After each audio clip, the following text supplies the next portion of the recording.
Welcome back to another week of Behind the Lens. I'm Debbie Elias, film critic, creator, and host of Behind the Lens, where we go behind the lens and below the line with the movers and shakers, those film and TV makers, the producers, directors, writers, actors, cinematographers, costume designers, production designers, VFX gurus, composers, film editors, sound mixers, authors, you name it, we talk to them. I can't believe it's already December. Where has the year gone? And as a reminder, just 2 more weeks of Behind the Lens before we close out year 11. But never fear, I'll be back in January to kick off year 12. I'm still amazed by that. And that's only because of all of you and all of the wonderful talent that has been on the show. The thousands, I kid you not, thousands of filmmakers that have been on the show since it first started. It just blows my mind. But let's get into it for our final month of 2025. Now, you may recall I had intended to do a show talking about Christmas films today, but due to the Thanksgiving week holiday conflicts, the interviews that were scheduled last week for Drink and Be Merry and the documentary Merchants of Joy didn't proceed because of calendar conflicts of the talent and or publicist. But I'm doing those interviews tomorrow and Wednesday of this week. So next Monday, we'll be talking back-to-back Christmas. Now, while today's films and filmmakers that we're going to take a look at may not be about holiday movies, they do fit with the love and laughter of the holidays. Michelle Danner joins me talking about her new film, the beautiful and romantic Under the Stars, while writer and director Michael J. Weithorn is on hand discussing his fantastic film, The Best You Can. But first, let's turn our attention to Puglia, Italy, and Under the Stars with Michelle Danner. Directed by Michelle Danner, with script by Victoria Vinuesa, Under the Stars stars Toni Collette, Andy Garcia, Alex Pettyfer, Eva De Dominici, Rob Estes, and Vincent Riotta. Under the Stars follows a struggling romance novelist named Ian, played by Alex Pettyfer, in what I consider to be the best performance of his career. I kid you not, people. Ian is trapped in a lifeless relationship and plagued by writer's block. Hoping to reignite his passion, he travels to Italy for inspiration, only to unexpectedly fall for Ariana, a spirited local who challenges everything he thought he knew about love and himself. And as if that's not enough, how about tossing in Ian's Aunt Audrey, who shows up, and Ariana's father, Giacomo? Uh-oh. A father and a doting aunt? Who knows how this is going to turn out? I guess you're going to have to watch the movie and find out. In this exclusive interview, Michelle and I discuss Under the Stars, highlighting its enchanting setting in Puglia, Italy, and the personal connection she felt there, which was inspired by her late Italian mother. Emphasizing the importance of the cinematography in Under the Stars and the exquisite location. So exquisite, it doesn't matter what direction you point the camera. It's beautiful. Michelle talks about her collaboration with her cinematographer, Pierluigi Gigi Malavasi, to capture the romantic, beautiful setting. Adding to the immersive nature of the film is the work of Frankie Diago and costume designer Chiara Ferrantini, which enhances the visual appeal. Of course, the score is important in a film with romance, and Italy. And for that, Michelle turned to Andrea Guerra, who delivers a beautiful score, which happened to be performed by a live orchestra for the film. It's a rarity these days. An interesting element of this conversation, however, is Michelle's reflections on the relaxed Italian filmmaking schedule and how that might have helped lead to the joyful, uplifting nature of the film. Her thoughts are really interesting about the Italian workday of 10 hours on filming versus the United States, which is 12, and however, more than that.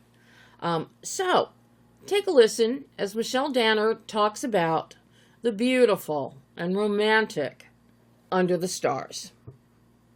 Hi, Michelle. Hi, how are you? I'm very happy to be speaking with you today. I have long admired your films. The Runner, I thought, was spectacular, and I actually interviewed Cameron and Edward on that one. That's great, thank you. And to see that kind of film, see the Italians, Miranda's Victim, now see Under the Stars, this is a perfect rom-com. It is just so enchanting. It's so charming. I am ready to get a plane ticket and go to Puglia in Italy. The location is stunning, and you transport us physically and emotionally with this film. Oh, that's very nice of you. Thank you so much. Thank you. How did this script come to you? How did Victoria's work make its way into your artful hands? The producer, Pia Papatian, had called me up, and she said, how would you like to go shoot a movie in Puglia? So you have to know that my mother is Italian. I mean, was Italian because she's passed away, but my whole childhood, I always heard ad nauseum, Puglia, Puglia, Puglia, and I was like, and I had never been. So they had me at Puglia. And then I read the script, and, I thought I love stories about falling in love. Yeah. One of the storylines that was not in there initially was basically Giacomo and Audrey falling in love and actually, coming to fruition. But I thought to myself, I never watch any reality shows, but I had watched The Golden Bachelor. And I thought to myself, well, wouldn't it be nice if we not just had a young couple falling in love, but also a more mature couple falling in love? And thus, that storyline. And then, fun story, I was very inspired by Before Sunrise, about, two people really falling in love, Julie Delphi and Ethan Hawke. And I'm at a school trip for my son, and it's a campfire. It's late at night, pitch dark, just for the flames of the fire. And all of a sudden, I hear a lady with a French accent speaking behind me. So I turn around, and it was Julie Delphi. And I said, oh, you have no idea that your movie was an inspiration for me for Under the Stars, this movie I went to shoot in Italy. And we had a very nice conversation. And, it's a small world, 2 degrees of separation. Wow. Now, once you got this script in your hands, the cinematography is so important here, as is your casting. The casting is impeccable.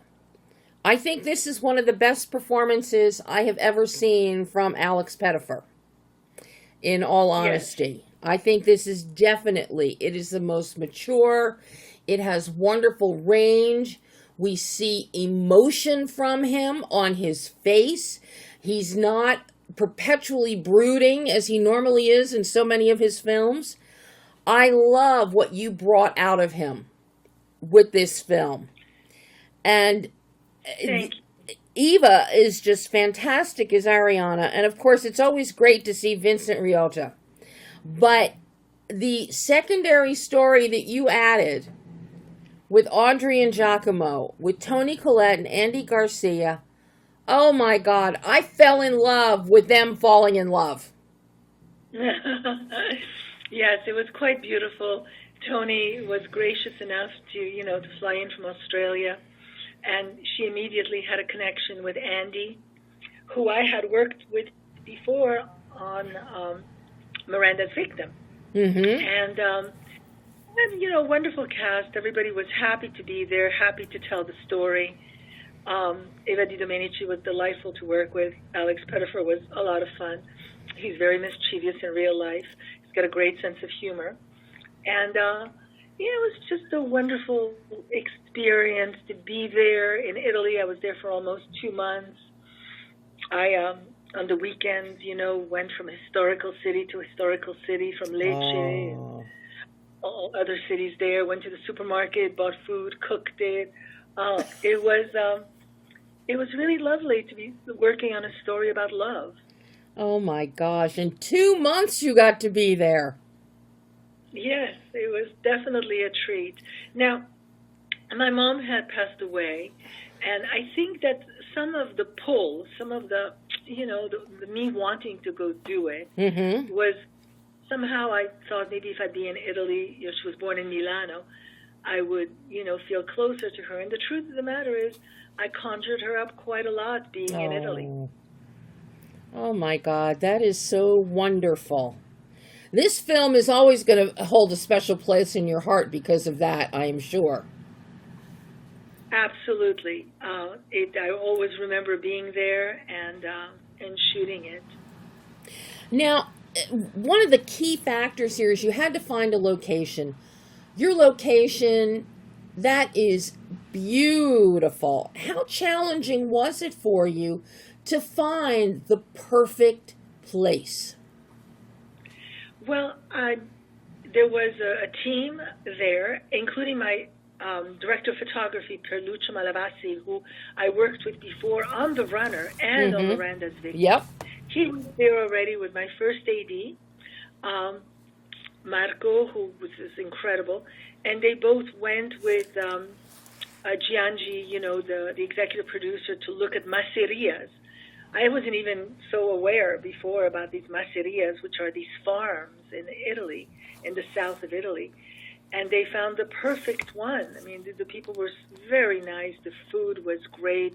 There were many locations, and we shot, in a lot of the different places in La Maceria, including, and I probably shouldn't say this because I'll be spoiler alert, but, the end of the wedding. I don't know whose wedding it is. That's the surprise. It was just a really beautiful location, beautiful farm to be in. Everywhere you point the camera, you get another beautiful portrait. And then you open this film, we get these gorgeous, gorgeous drone shots or aerial shots. That's the Adriatic Sea that it's sitting on, correct? Yes. That is bluer than blue. It is absolutely gorgeous. And you take us on this windy road to get to La Masseria. And it kind of is metaphoric for the windy road that Ian is going on in his life. So I just love that touch. But once you get there, it's everywhere we're looking, even in a chicken coop. The images are stunning.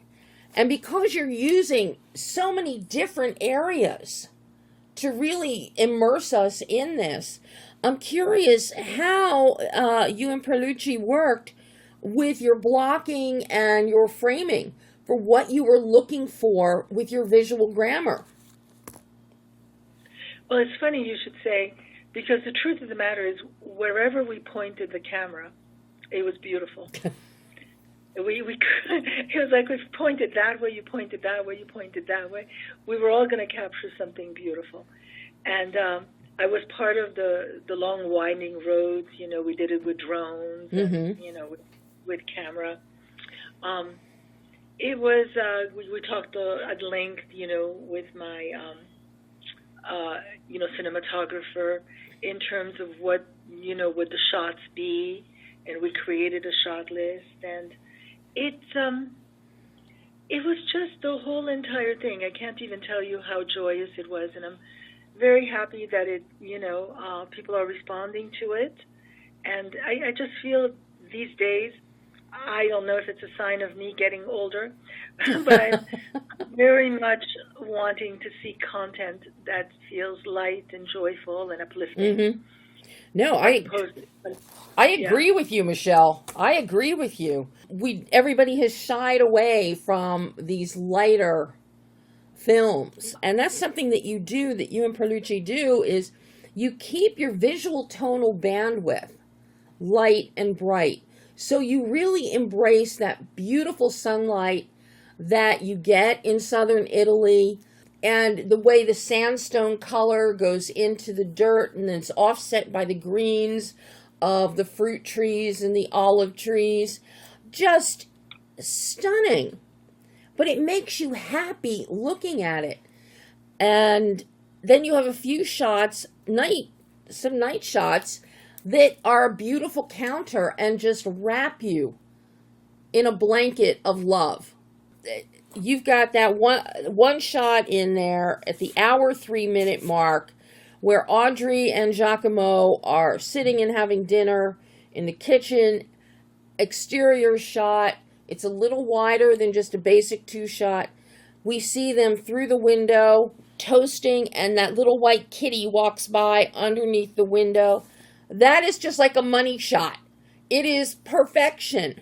You give us so many moments like that. The thunderstorm and Ariana and Ian being caught in the rain, or when we are searching through the ancient parts of the area to find why there is no water, how come suddenly there's no water. And interestingly, you really shy away from extreme close-ups. You really keep us in that, essentially the 2-person, the 2-shot mode for, I'd say, 90% of the film, so that we really feel the connective tissue between the characters. I think that's just brilliant. I mean, you're so perceptive. Are you writing a review? I hope you are, because all the language that you used to describe what was going on, which is right on, is really, language that's very, very exactly what is happening. This idea of the 2 shots, this was a choice. It was a choice. Everything you talked about was a choice. And so I like extreme close-ups. It's just that this story did not lend itself to that. That's right. But this was, I really wanted people to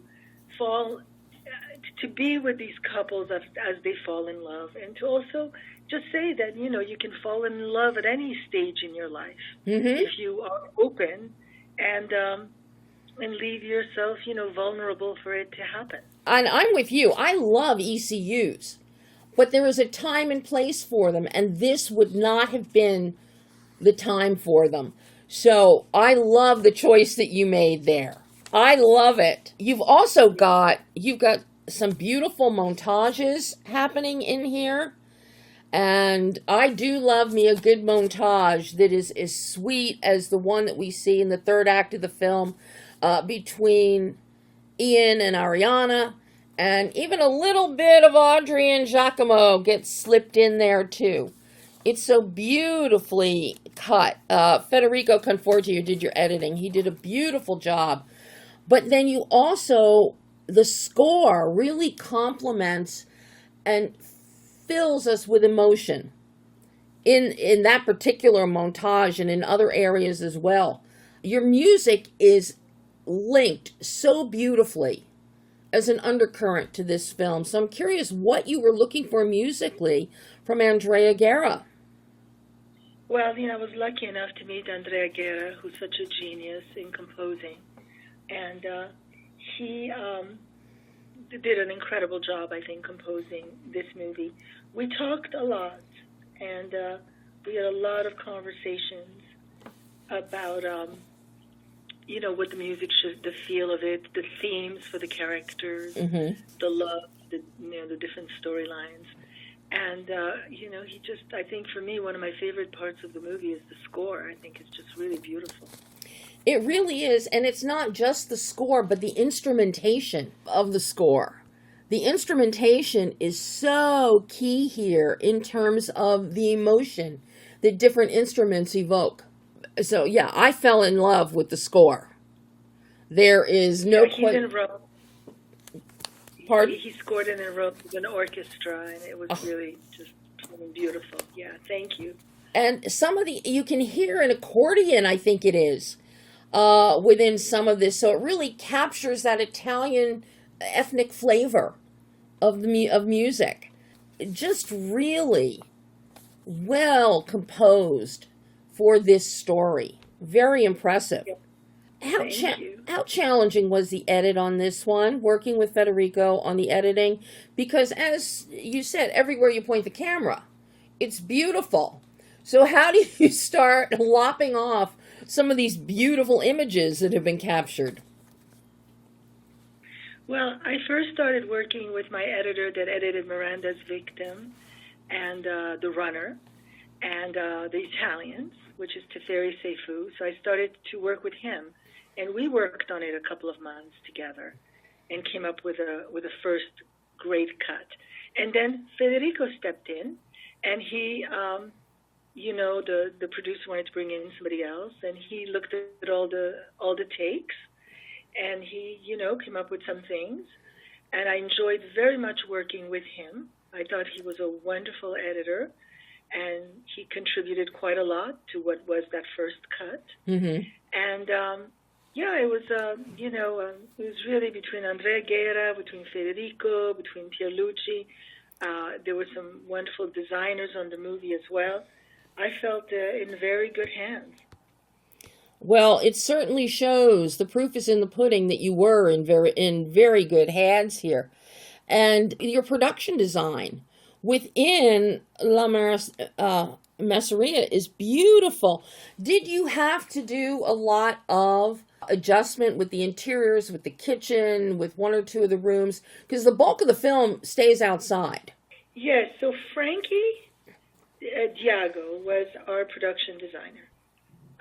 Wonderful production designer. She did magic with what was there. She created the world of everything, of every location we were in. Wow.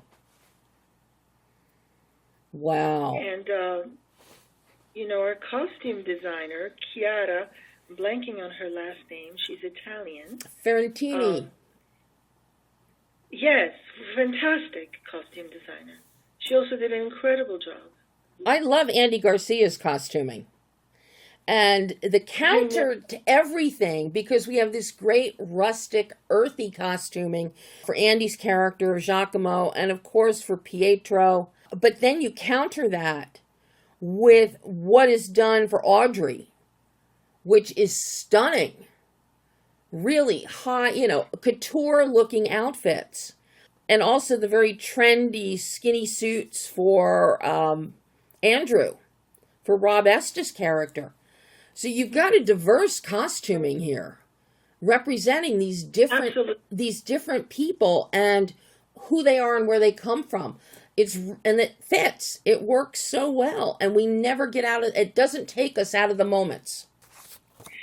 Yes. Well, I had a great costume designer and wonderful actors. And since you mentioned Rob Estes, I've done a lot of movies with him. He came to Italy. He elevates everything that he does, and he's so much fun to watch.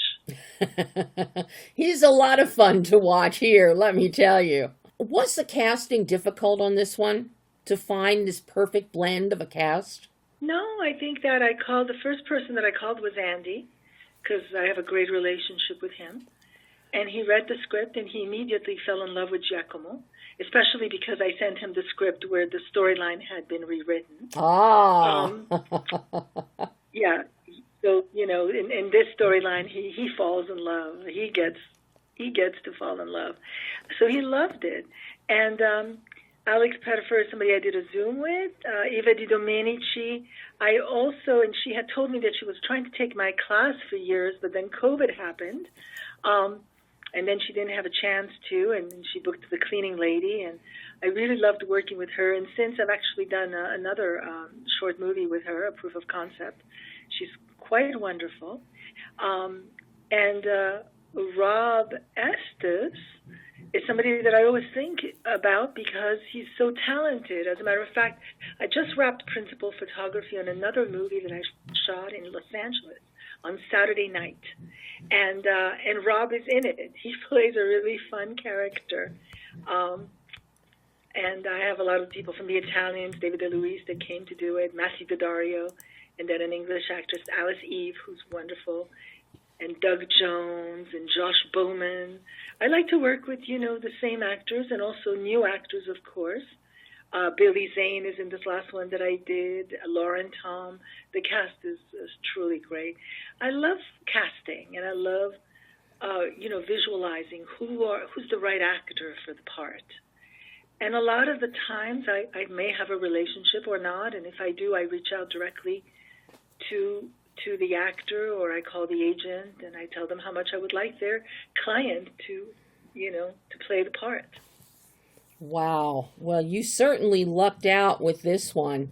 And of course, the fact that you could tell them all they could come to Italy, I'm sure didn't hurt your chances of getting them to say yes. Exactly. The same way that they had me at Puglia, I had them when I said Puglia, Italy. Free trip to Italy always does it. Boy, oh boy. So as you look back on this film, Making Under the Stars, what did you learn as a filmmaker with this film in particular that you can take forward into future work? Well, it's a great question. I have to say, you have asked the best questions today. I think that the sense of the world, that you need to immerse the audience in the world of the story. And here the world had to do with, the atmosphere, the exteriors, really opening it up and really feeling that you were in Italy in this masseria. That's certainly one big thing that I think will follow me in everything that I do. I have to say, I also liked the schedule because in Italy you shoot 10 hours as opposed to 12 hours in the U.S. And at first I was like, I really need the 12 hours. But the truth of the matter is you can make it happen in 10 hours. And then, a lot of the times it's 5-day weeks, and sometimes if you shoot on Saturday, it's 7 hours. So, I don't know, it didn't feel as taxing on my body as, the marathon of shooting, 12 hours does, this boot camp here. It felt a little more relaxed, just a little more relaxing. So I thought, it's nice to be this relaxed and then, work this way. Now, when you do feel a little more relaxed, do you think that improves you as a director in setting scenes, directing your talent? Because, if a director is tense, talent's going to feel that in front of the camera. So I have to imagine that with you being more relaxed, it puts everybody else more at ease. Well, I think a common thing that I've heard from the actors that I've worked with is they feel that I create a safe and calm environment for them to take risks and try things. But I noticed a difference when I really have the time to explore and when I don't really have the time, but regardless, whether I don't have it or I have it, I really try to create that environment for the actors so they feel that, they have time. Mm-hmm. Even though I know that I have to get this pretty quickly, maybe the light, or maybe just, we can't go on overtime, or whatever the logistics may be. But it's very important for me. I don't like any tension on set. For me, I always joke we have to have candles and classical music, metaphorically, because I really work best if everything feels very calm. There's no yelling on the set. Everything is very, for lack of a better word, zen. I like that idea. I've been on many sets. I worked production for a long time, and calm would be a much preferable way to work. Everyone that works on your films, I think they appreciate that about you. And everybody that has yet to work with you, that may encourage them to say yes when you ask. Yes, well, I think that actors know that I love working with actors, but I love the collaboration. It's such a collaboration. I never try and impose my point of view. I want to get it. And even though I go in with some preconceived ideas, because you can only improvise from a map that you already have, and then you can become improvisational. I'm always open to, it's a collaboration. Everybody's ideas come into play. Was there a lot of improvisation on Under the Stars, or did everyone pretty much stick to the script? I think it was both. Everybody stuck to the script, but they always felt that I left room for moments of improvisation. And those moments, a lot of them made it in. Like there was a moment with Toni Collette and Andy Garcia when she says, "Did you make this?" When he's feeding her the tiramisu. Mm-hmm. And yes, and then he says no, jokingly. That was a moment of improvisation. And you're lucky when you have some actors the caliber of Toni and Andy, that you're going to get gems like that. And, I mean, that's a charming moment. And really, it's so comfortable. And it adds so much to the playfulness of Audrey and Giacomo. So you have to leave the door open to that, always. You also, I have to ask about it, but you've got a dog, a beautiful dog that you're also directing. You have cats running around. You have kids running around. You have chickens. You had a menagerie happening here. Yes, the dog was fantastic. That dog was really something else. I had the idea of the dog and Venus and the chickens. Of course, the moment I saw these chickens, it was so funny because I was on the phone with a studio about another movie I'm going to direct, and all of a sudden I'm in the farm. It was lunch, so it was in the afternoon, and all of a sudden you hear the worst screams, and it was because one of the dogs of La Masseria, not the dog we had in the movie, another dog, had took in his mouth a baby chicken. And so I'm on the phone, and I said, "I'm sorry, I have to hang up," and I ran to the rescue of this poor little chicken that ended up living and came out of the mouth of the dog. Oh, my God. Oh, my God. The screams were like, oh, my God, I've never heard screams like this. But, yeah, it was the environment. I tried to capture the environment, and the kids were so cute. They were very cute kids. That bakery scene where, Alex Pettyfer and Eva De Dominici first meet Ariana, Ian. I thought these kids were just fun, and yeah, I was very lucky. I mean, a lot of the cast was from there, and you mentioned Vincent Riotta, who, believe it or not, I've known for decades. I have known him a very, very long time. And so, you try to cast also out of Europe. There's a lot of people that flew to go to Italy, and then some flew from London. My wonderful casting director, Nancy Bishop, was so helpful in, giving suggestions and tapes of English actors that could get themselves to Italy or come easily. So there was a mix of European actors, American actors, Australian actors, Tony's Australian, English, just great actors, Italian actors. Well, you brought it all together absolutely beautifully, Michelle. It's such an enchanting film. I have to watch it again just because you watch this film, you have a smile on your face, a smile in your heart, you get little chuckles here and there, but you're happy. It's one of those movies, when it ends, you are happy, you are at peace, and you just watch joy. And there are not a lot of movies you can say that about.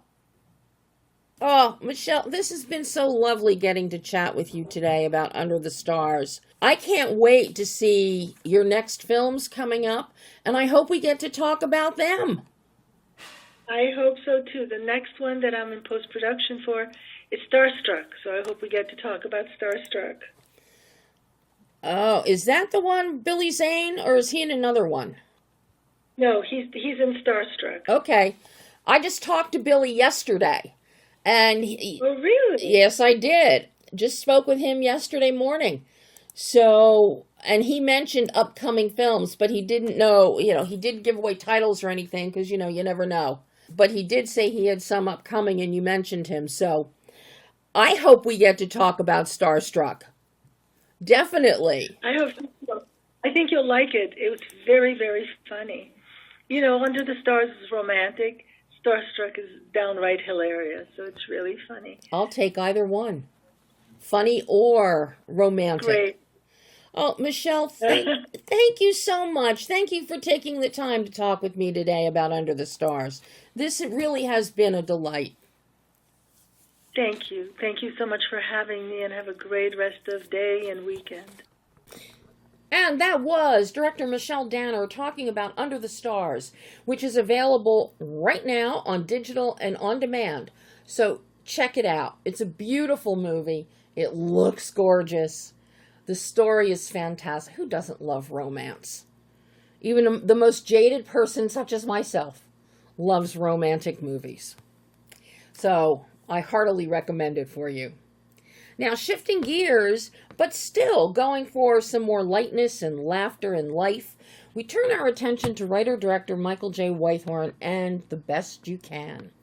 I have long admired Michael's work, who is best known for his decades in television as a creator, executive producer, and writer of the sitcom The King of Queens, as well as a writer for Family Ties, True Colors, and Ned and Stacy. He has a gift not only for comedy, but also for the love, laughter, sorrow, and tears that come from everyday life. Although he dipped his toe into the directing waters back in 2010 with the feature A Little Help, along with an episodic here and there, Michael has more or less stayed in the writing and producing lane. That is, until now, as he picks up his pen and steps into the director's chair with the wonderful narrative feature, The Best You Can. The Best You Can reunites Kyra Sedgwick and Kevin Bacon on screen for the first time in 20 years. It is a sharp, touching, and laugh-out-loud exploration of change, losing our bearings, and finding connection in the most unexpected places. This is a character-driven comedy that reminds us that sometimes the people who understand us best are the ones who are nothing like us. The film, Michael gives us a film filled with heart and humor and, and that ease of connection between not only the characters, but the characters in the audience. And the blending of unlikely relationships that give way to some of life's best moments, especially in this film. Now, for someone with a strong television background, together with his cinematographer Andrew Wonder, Michael steps out of the traditional 3-camera format and embraces more traditional cinematic lensing with camera movement that's looser and playful, just like the growing dynamic between our two main principals, perfectly played by Kyra Sedgwick and Kevin Bacon. This is a warm and wonderful storytelling, especially at this holiday time of the year. Written and directed by Michael J. Weithorn, The Best You Can stars Kyra Sedgwick, Kevin Bacon, along with Judd Hirsch, Brittany O'Grady, Mira Kumbani, and Olivia Lucardi. Now, in this exclusive interview, and I'm so excited because after all these decades that I've been around, that Michael's been around, we've never chatted before. So we got to do that now. And he highlights the film's blend of drama and comedy and the unique connection between characters from different backgrounds. He has nothing but praise for cinematographer Andrew Wonder for his contributions, particularly in creating a cinematic style and nuanced visual storytelling. Michael may not have been directing, but you don't do 206 episodes or whatever of the King of Queens, and be the executive producer and write it. You don't do all of that without understanding visual grammar and directing. But it helps when you have a talented cinematographer there who's going to walk you through it if you need help. Now, Michael also credits his editor, Tricia Holmes, for her skill in balancing the film's tonal shifts and enhancing key scenes. And if you listened to last week's show, talked about Tricia Holmes for her work in the utterly charming Lost and Found in Cleveland. So seeing both of these films that Trisha's editor on is a really nice comparison of her talent as an editor. Michael also shared a lot of insight on casting Kevin Bacon and Kira Sedgwick. He was afraid that there would be a meet cute moment with the two of them on film, but that is not what happens at all. And he just raves, emphasizing their professionalism and commitment to their roles, particularly Kira. And you're gonna love hearing what he has to say about her. And, you know, now that he has this film, this directorial under his belt, since it has been 15 years since the last time he directed, he reflects on his growth as a director and stresses the importance of collaboration and casting, among other things. So, take a listen as Michael, I am so excited to be speaking with you. I have admired your work for so long, your television work, and to see you write and direct the best you can. It's only your second feature narrative film you've directed, which shocks me, given your pedigree. But boy, oh boy, this one, it is a winner from beginning to end. It's filled with heart, humor. There's a beautiful blend of drama and comedy that's inherent to day-to-day life. But what really stands out and reached out to me watching this is the ease of connection between the characters, given their unlikely backgrounds. 6 degrees of separation, an event can change everything. You would never expect a urologist and a security guy making this kind of connection and building it into a friendship. And I love that. Just love it, Michael. That's so nice to hear. Thank you so much. I'm really, as we're on the eve of the film hitting the world, I'm obviously on pins and needles about how it'll go over. Gotten some sense from Tribeca and a few other festivals, but it's not quite the same as just it being out in the world. So I really appreciate all you're saying. Thank you so much, Debbie. But from a cinematic standpoint, what really surprises me here is you're working with Andrew Wonder as your cinematographer, and coming out of television in a multicam format. I was kind of expecting to see a multicam kind of format with this. I didn't. I see you step away from that. You embrace cinematic styling. There is movement of the camera. There's freedom of movement with the camera. It's much looser.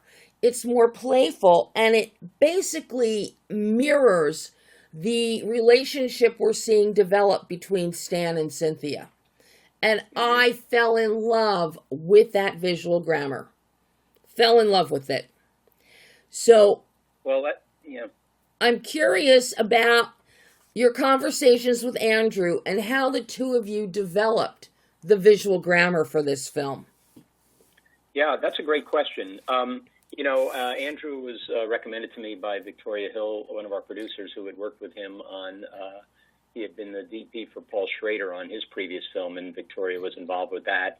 And I met with him, and I instantly knew that this was the guy. It's so important, for me. I'm not a director primarily. I learned to direct. I appreciate everything you're saying about the look of the film. And, the first feature I did, I don't know if you ever saw, it was called A Little Help with Jenna Fisher. I did see it. Was a great learning experience for me in terms of, I knew intellectually that there was a real difference between making a film that is meant to be taken seriously as a film and not just a sitcom writ large, the difference between that and doing a sitcom. And I never considered myself, a sitcom person exclusively or anything. It was just a medium that I loved and worked in for many years. But I was always a film lover and interested in film. When I saw You Can Count on Me in 2000, whenever that came out, I was blown away, and I said, I want to try to do something like this, just a small movie about real people in when crisis hits, that in a way that everybody can relate to. And I tried to do that then, and and a little help, and then and I was learning my craft, and then on this film, I think I was better prepared. But Andrew was such a vital, as it turns out, in retrospect, I would say a vital collaborator for me on this. He's so gifted and facile with camera movements, but also what happened was we sat down in pre-production, for a series of several weeks, working every day, what was supposed to be, coming up with the shot list, as typically is done. But what I found was that Andrew had a very nuanced sense of story, and how the interplay between the visual and the written, and he made some wonderful script suggestions that all came out of, like, how are we going to bring this script into a visual world, and do you need this or need that, or could this be more like this? And he really helped me that way. But more than that, being I'm not a career director, and I wouldn't consider myself primarily that or great at that, but I do have an idea of what I want things to look like and feel like, and I would just communicate that to him. Sometimes I had specific shots that I knew I wanted, but more often it was along the lines of, like, I just want this to feel, whatever it would be, very, very claustrophobic. How we shoot that, let's be really tight. I want the audience to sort of feel that they're kind of trapped, or whatever the emotion may be. And he would suggest different ways to accomplish that visually, what lens to use. On the day, we were, experimenting with different things, and let's try this. Okay, let's just try this a little bit wider and do that. And it was such a great collaboration. He's such a sweet and wonderful and talented guy. And everything that you're saying that you liked about that aspect of the film, would not have happened without him. I mean, I might have done something, credible and not embarrassing, but to the extent that you felt that it was more than that, that was really because of the collaboration that I was able to have with Andrew.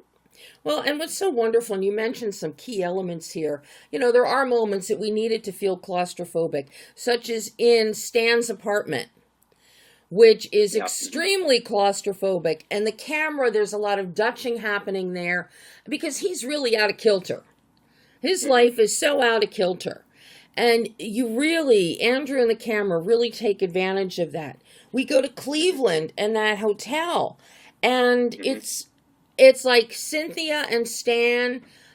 They dropped in from another planet. They're on another planet. There is nobody in the world but for them. And you see them really go through a metamorphosis, an emotional metamorphosis, actually, that is so freeing and so beautiful. And you've got that great shot where Stan comes out of the hotel room and is looking over the balcony, and it's upwards as far as the sky can see and down, and it's clean and it's beautiful and it's empty and it's just them, and you feel the possibilities that they have in this world, and it's beautiful. And of course then panic ensues after that, as it must, as it must. But and then you get into these little club scenes for Stanley's daughter of Sammy that are so intimate and so clubby, low budget clubby. And we've all been in those kinds of clubs that don't even have a riser.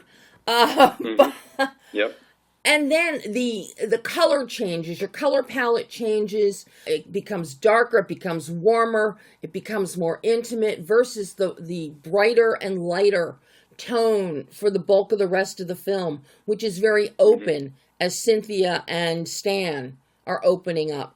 So you really have this so well designed. I mean, Andrew, the two of you have collaborated beautifully on the visual tonal bandwidth and the visual grammar. Well, thank you, and it's really wonderful to hear that. Obviously, a cinephile such as yourself, feels that way about it. I'm personally so close to it, and I like it, but I don't know how others. So really, thank you. That was really wonderful to hear you say all that, and certainly what we were going for, and in terms, some concerns have emerged at various places about whether there was tonal inconsistency between the comedy and the drama, and I never really thought about it in those terms. And the writing of it was very kind of visceral, and the script. Once I had the basics, the script went where it wanted to go, and as long as I felt it was sort of paralleling the ups and downs and variations in mood and tone of a real life being lived over a period of months, then I felt it was justified to have things be very light and warm and funny and even silly, and then at other times, a lot of gravitas to it, as life, has taught us is the way the journey goes. I think tonally it's balanced beautifully, Michael. Nothing ever feels out of place. Nothing feels like it just got stuck in there. Trisha did a great job on the editing Yes. to help you find that. I just saw another film by Trisha the other day, Lost and Found in Cleveland. And Trisha has a great sensibility of balance in the editing to find that. She was superb, and someone I'd never worked with, but knew from when I first met her that I just felt that there was a simpatico there creatively. And working with her on the edit I love the editing process. If the film is in the can somewhere, finding it in that mass of shot footage is the task. But if it's in there, which I believed it was, then finding it and assembling it is just a great joy, because it's like another phase of the creative process, but without all the anxiety that goes with the actual shooting, where you don't know if it's going to be raining, you're supposed to be outside, the million things that could go wrong when you're shooting in the editing room. It's all safe, you can just put it together and solve the puzzle. And she was just wonderful. And there were a few moments in the film, the way they're edited, that really were all her. There were things that were in the first assembly, and I learned just over the many years of doing this that first assemblies, you have to really brace yourself and not expect to feel the thing you want to feel from what you made, even if it's a half hour of television. And her first assembly, there were things in the film that I didn't touch, major things. I think the scene in particular with Stan and Sammy, when she leaves the club and he follows her and says, "What the hell are you doing? I've got a riser. Why are you throwing this away?" That scene, I did very, very little to that scene after Trisha assembled it. She just was inside of it, felt it, knew exactly when to be on whom. And, that's just one example. There are others, but, and then there are things that we just went over and redid 20 times until we got it just right. I was very precious about the jokes and the timing and just losing a frame or two just to make something, I'm from a sitcom world, so where there were laughs to be had, I wanted to make sure that we got them, But in terms of just the emotions and the moods and everything, she really understood what the goal was and executed it so well. And of course, she's got some beautiful montages happening in there. At the hour 14 mark, you've got the wedding crashing sequence, the dance sequence, which is just absolutely wonderful. The hour 21 mark, we've got the montage of Daddy's building a riser for his daughter, which is just, it's so beautifully shot, but we also feel the angst that Stan has. And one of the reasons why he's taking out a lot of his angst and anger on that wood with that bandsaw. And it's so beautifully done. I'm so impressed with that. But, it all comes down, and of course, the end title, it's a music video. It is fabulous. Just lift that out and market it as a music video, Michael. Yeah. It's so funny because I'd originally conceived that as like an Easter egg that would be buried in the end credits and be a little reward for anyone who hung around. And as soon as I showed that assembly to people, they said, "No, you have to move it up right after because no one will see it. They'll, then the streamers shrink the screen before you'll ever get there, that kind of thing." And I was told that I absolutely must move that up. And I've been it's funny because Sony bought the film and they're now in the final stages of preparing it to deliver to the VOD sites and to Netflix. and I've been back and forth with their tech guy to make sure that there'll be no screen shrinking before that, because there is like 5 seconds of black. Yeah. That, is just it's just asking for this, you have, when you watch something and the moment it goes to black, they shrink the screen.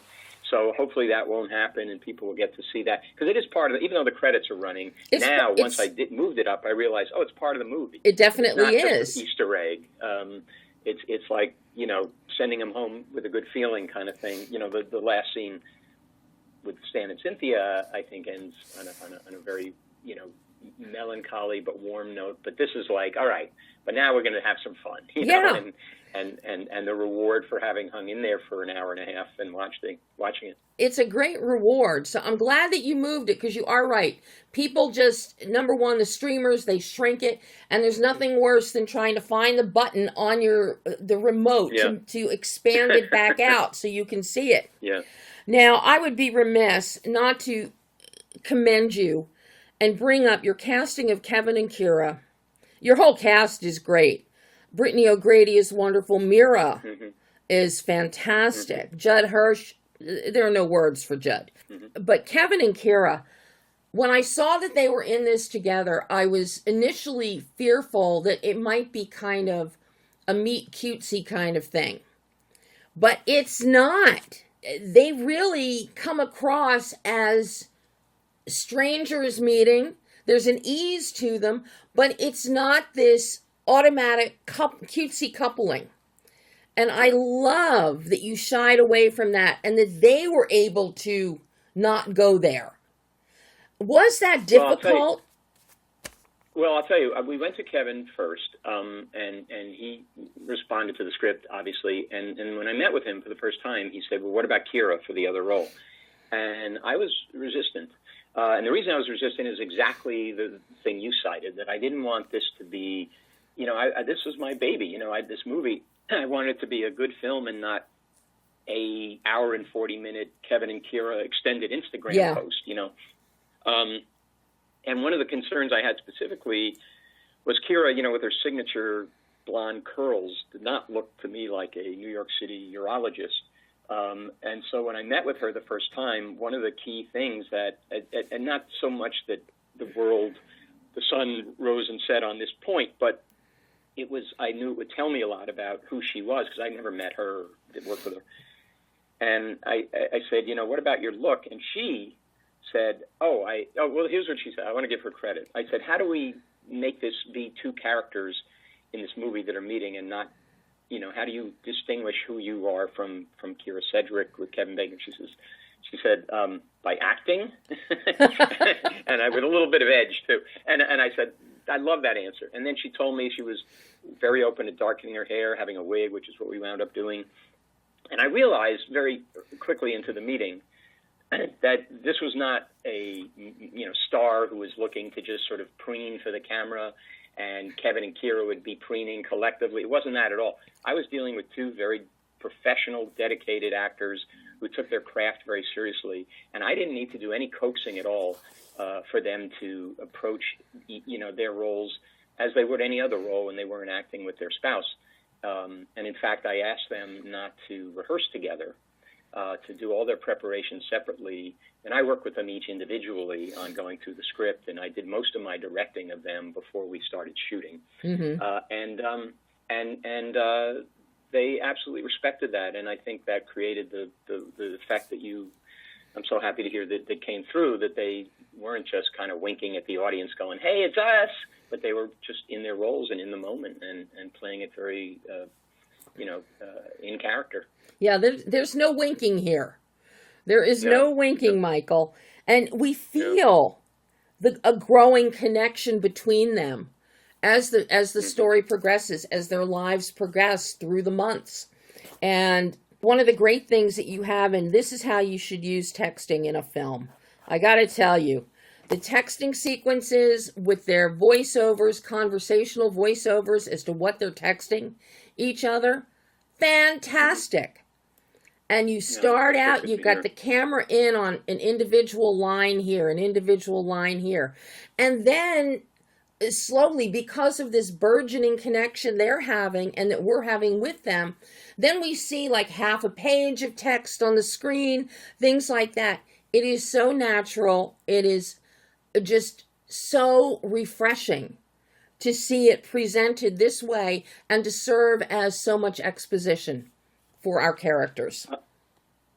Oh, thank you. That was a real concern in how we would pull that off, and the transition from seeing the written text to the voiceover was twofold. It was one, creatively, it was to, sort of subtly suggest that this was really, even though they're texting, they were in a very natural rhythm, and it was really becoming a true conversation.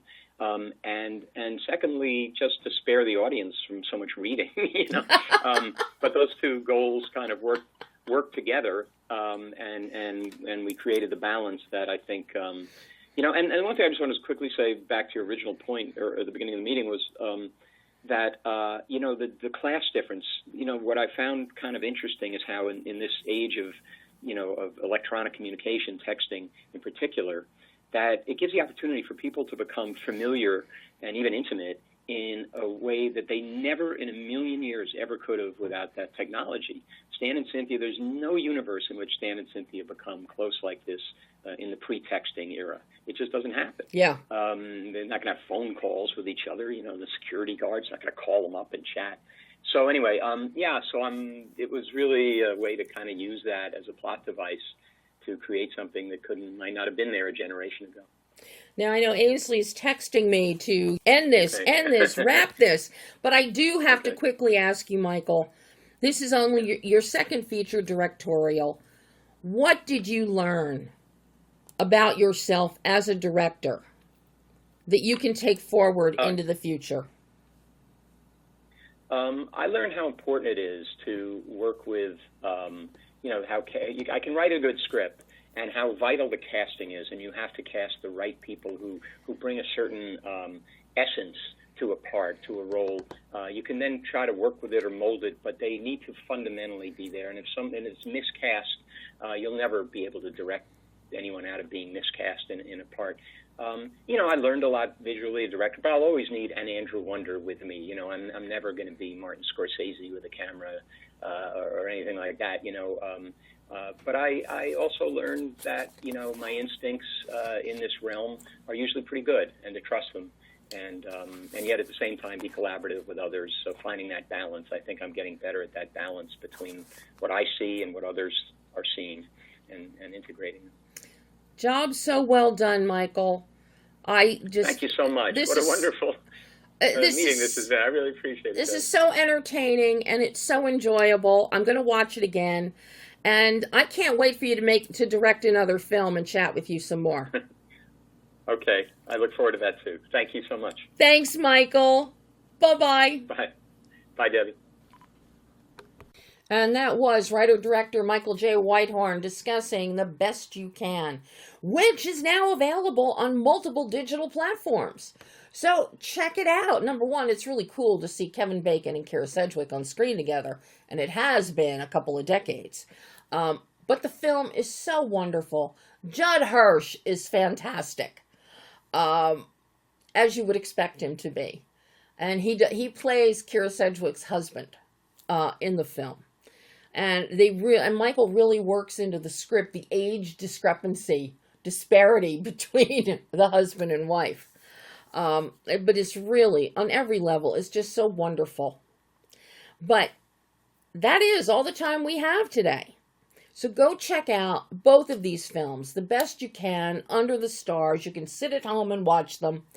Light a candle, get comfy, and just wrap yourselves in the warmth and wonder of these two films. But make sure to tune in next week when we will be talking Christmas movies. Unless somebody flakes tomorrow or Wednesday, in which case you'll hear me complain about it. But until then, I'm Debbie Elias. This is Behind the Lens.